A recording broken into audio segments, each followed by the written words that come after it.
นี้มีคลิปใหม่อุ้ยตกใจจากคอมเมนต์ที่มีในข้าพเจ้าลงการ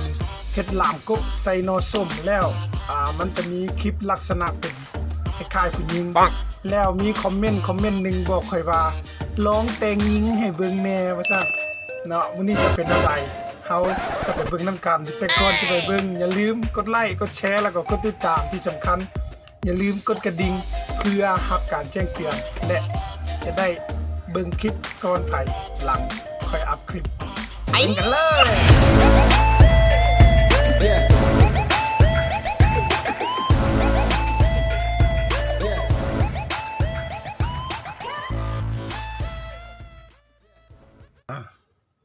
ก่อนอื่นก็เอาผมขึ้นก่อนเนาะ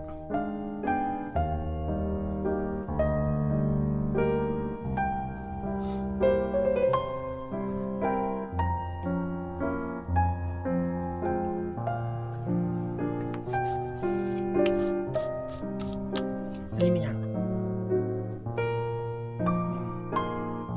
อันดับแรกเนาะเป็นการห้องพื้นว่าซั่น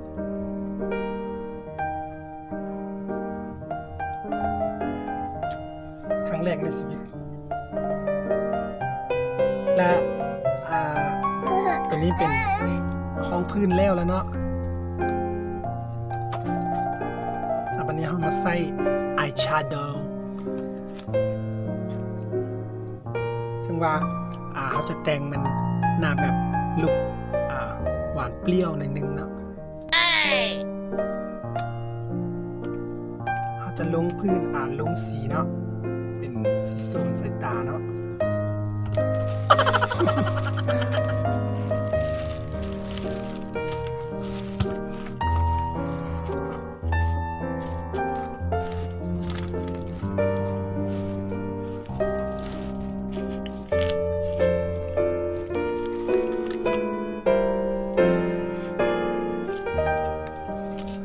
กวนโลกโนนี่ขอบตาเนาะเขาจะได้ฮู้ว่าตาเขาเป็นลักษณะแบบใดเนาะเฮ็ดให้มันมีอย่างเขาเรียกว่าเป็นลักษณะรูปตาเนาะรูปตาจะเป็นแบบใดเนาะ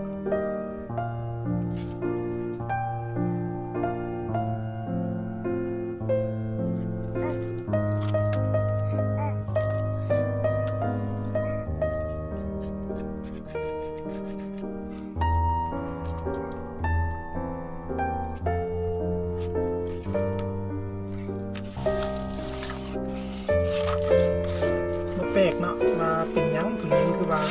แต่งหน้าแต่งตาดุนเนาะเพื่อความงามผู้หญิงเฮ็ดได้ทุกอย่างคือว่าแต่งหน้า30นาทีเพื่อไปออกงานเพียง5นาทีก็สามารถเฮ็ดได้เนาะ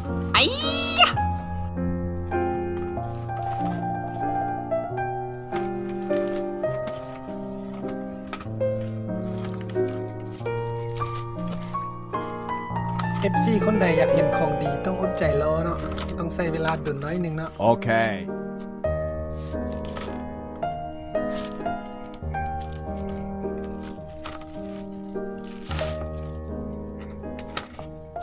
ปัดหน้ามีการมีสีสันเนาะผมชอบนิดตะปวนน้อยนี่นะ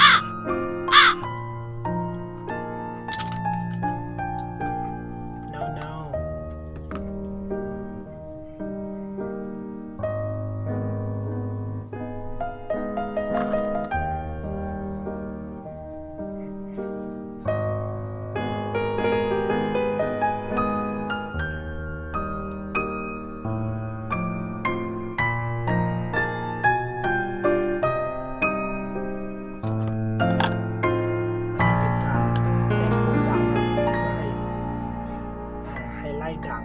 เพราะว่าอาจจะเบิ่งเป็นแบบดังโมโมหน่อยนึงครับว้าว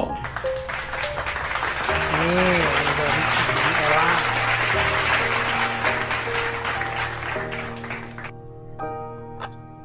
ให้ไล่ให้ดังแบบเบิ่งเป็นลักษณะเป็นคือคมมีดเลยเนาะแมงวันบินผ่านมันขาดแชสเลย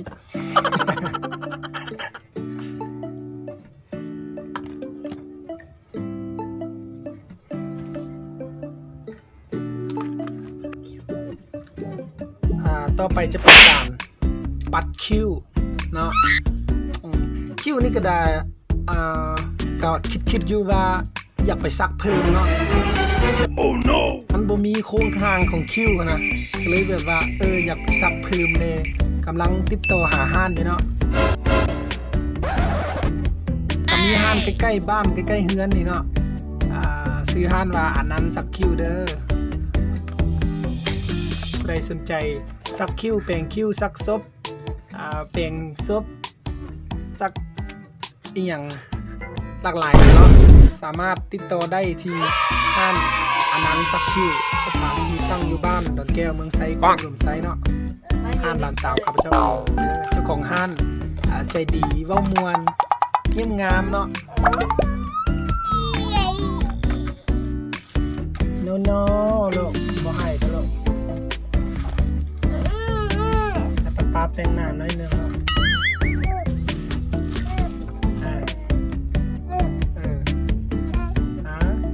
ลูกอยากแต่งให้ป๊านี่แต่งให้ป๊านี่ลำดับต่อไปจะเป็นการใส่ eyeliner สัญญาอังกฤษเด้อ eyeliner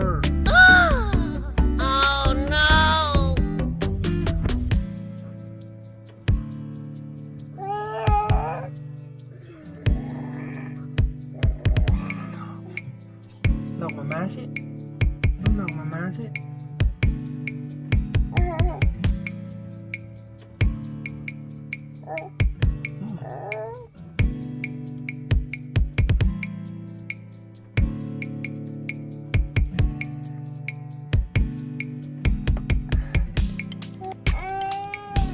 อันนี้ก็เรียกว่า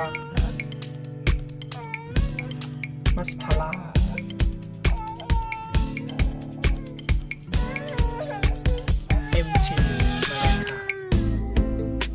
ลำดับต่อไปเป็นการทาลิ้มฝีปากเนาะ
บูลูกก็ใส่มีสก่อน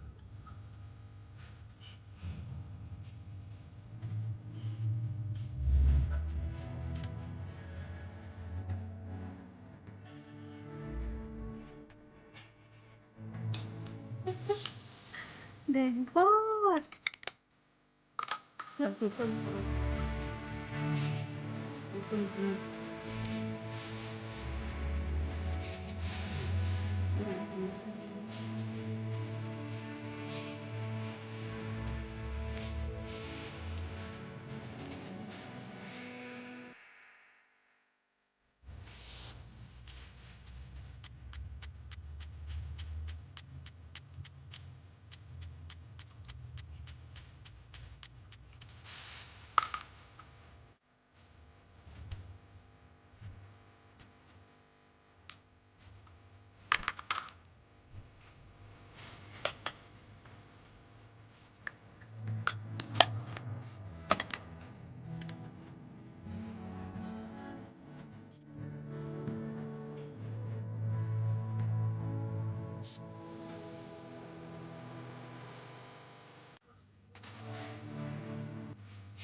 มาเดียวมา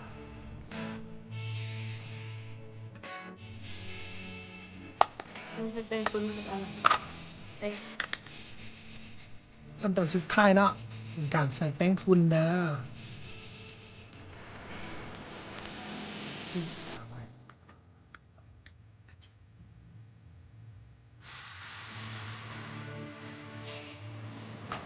ขออนุญาตปิดไว้ก่อนเนาะ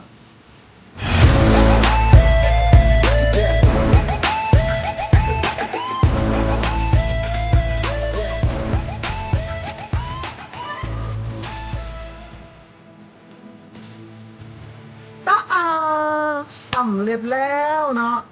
ในการแต่งทรงผมแล้วละเด้อ เป็นกสิประมาณนี้เนาะให้ท่านผู้ชมอดใจรอท่าเด้อจักหน่อยเนาะอย่าเป็นเงินเครื่องกันเด้อหนึ่งสองฟ้าว มาแล้วโอ๊ยตัวเองก็ได้เนาะกสิประมาณนี้เนาะเอาหมุนให้เบิ่งเด้อเอาหมุนซ้ายหมุนขวา